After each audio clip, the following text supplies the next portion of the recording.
Мынау жаңағы парниктің үстіңгі шаңғырағы дейміз. Мынау иілген шаңғырақ темір. Бұның ұзындығы 6 метр. Мына осылай иіледі. Көлденеңі мынау 5 метр. 5 метр.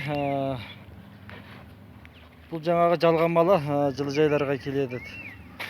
Ерте көктемдік. Бұлай суаркалаймыз міне. Мына орта центрі міне 2,5 метрден центрін бұлай келеді міне.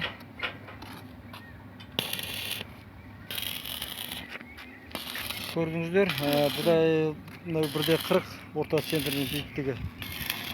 Мына осылай жасалып жатыр, түсіп жатыр. Негізінен. Енді білмейсіңдер сұраңыздар, жалғасты мынау. Тағы да айта жатамыз, астын орнатқан кезде, керегесін орнатқан кезде сіздерге тағы да толығымен түсіндіреміз. Міне осылай істеліп жатыр. Егер де салам деген диқандар болса,